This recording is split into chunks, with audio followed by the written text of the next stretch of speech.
Okay, so we're ready for the second part. Now, as I said in the first video, this is where things really get tough, and I'm really happy that I'm also putting the tablature, because this is a very difficult piece to explain. It's not a difficult piece to play, but well, there's a lot of things going on. There's bass, there's rhythm, there's melody in the background. So guys, bear with me, because the finger setting is going to be the killer on this one. And the way that I play it, I think it's going to serve everybody quite well to figure out what to do with all this 3s and 2s and whatever is on the tablature. Okay, so here's the finger setting for the first part. We are on the 5th bar now, just beyond the double line with the 2 dots. That's just where we're going to repeat the part. You want to place your ring finger, yes, your ring finger, once again on the 3rd fret on the 1st string. Then you're going to have a little stretch and put it on the 6th string, that's the top one up here, again on the 3rd fret.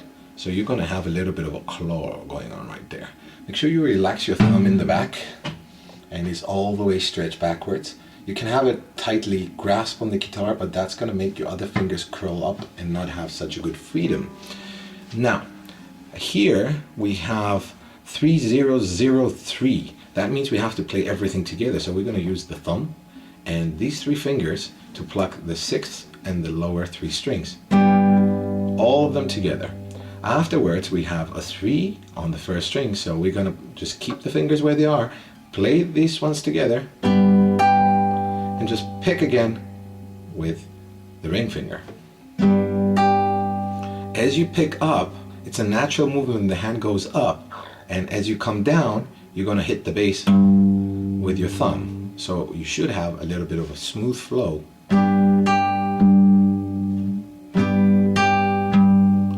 Very metronomic, very easy.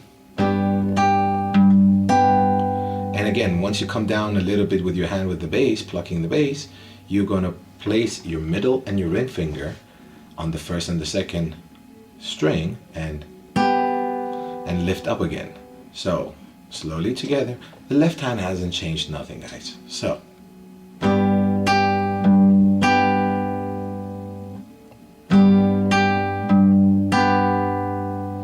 now here comes a movement that we need to change. We're going to lift this finger off so we have only the ring finger, and then we're going to place the 1st finger, that's the index, on the 1st string on the 2nd fret, and then we're going to remove that ring finger at the same time and place the middle finger on the 2nd string on the 3rd fret. So we have a D chord, but it's not exactly a full chord because we don't really need it. And we're going to use again the middle and the ring finger to pluck the 2nd and the 1st string, but at the same time we're going to use the thumb to pluck the 4th string. So using these 3 fingers, we're just plucking there together. All of it together with the change. More attention on the left hand, I think, is more needed when the change happens. You see, that little change, you gotta practice. Just stop playing with your right hand and place your fingers on the 1st setting, and then don't lift everything off the guitar and try to press again. That's gonna waste time. As you're here, just lift off the index, keep the ring finger until these 2 fingers land on their position, and then lift the ring finger. And practice this change over and over. 1 and 2. 1 and 2. You see this ring finger coming up? I'll launch it out so you see when it comes up exactly. 1 and 2. Okie dokie. So with the playing. Now after we play those 3 together, we're gonna keep these 2 fingers on, and we're going to place the ring finger once again on the 1st string on the 3rd fret, and just play that single string. Once again, because the hand comes up, naturally when it comes down with the thumb, you're going to hit the 4th string. And here is the extra bass, okay? So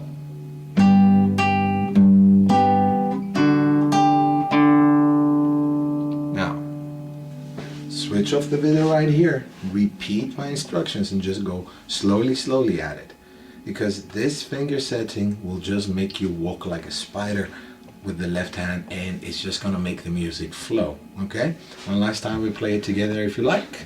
Pick up your guitar, let's go for it, and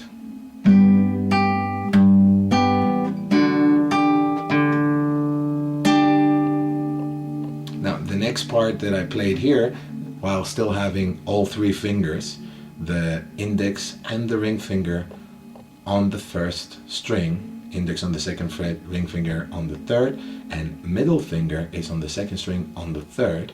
You're going to pluck after the bass. You're going to pluck the middle with the middle and the ring finger, the two bottom strings again. Now, here comes the stress change. All fingers are coming off except the index. And you're going to place the middle finger all the way to the fifth string on the third fret and lift up the ring finger. So you should end up with the index on the first string, second fret, and the middle finger where I said, and you're going to play with the thumb and the ring finger, the thumb on the fifth string and the ring finger on the first string. And still keep that setting. Place your ring finger on the first string on the third fret, plug up. As you come from up, you're going to come down and play that fifth bass again. Okay? Now, this is probably one of the most difficult lessons I had to explain, once again, because it is comprised of a lot of things. Yes, I have the rhythm, the continuous constant bass in the background. All right, just rewind this video and practice up to here. We still have a few minutes on the clock, and I want to practice this with you again. So let's take it from the beginning. I'll come as close as possible. Let me adjust the camera this side too, so you can see a better view of my left hand, which I think that's the most important thing. Okay, remember the shapes. I'm gonna start playing it slowly.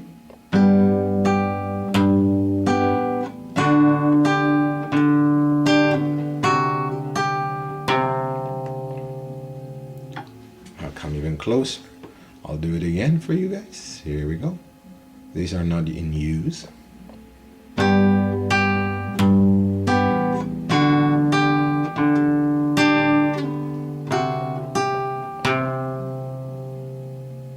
Okay, now at that time that I played this last bass right up here, what you really want to press with is actually remove the middle finger and keep this ring finger on the first string on the third fret and come with another stretch all the way to that fifth string on the third fret to play that bass.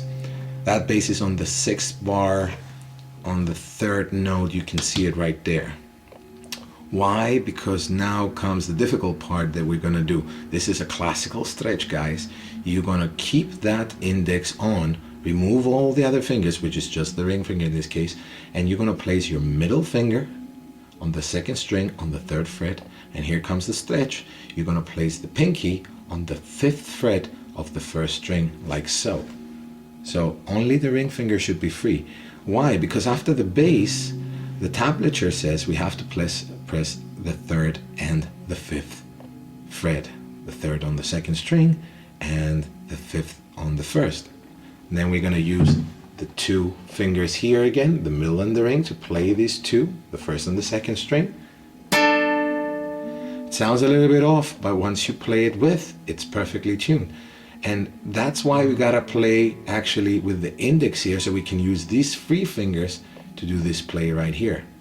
Because once again, if I just give you the tabs, it doesn't tell you how to use your fingers to play a piece like this. Okie dokie.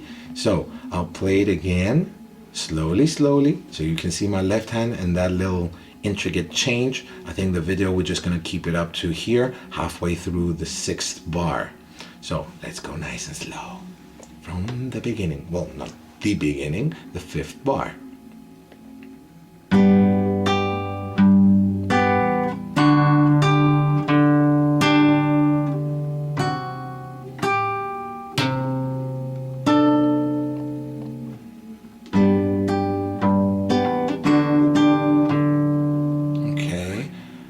It here, that little change.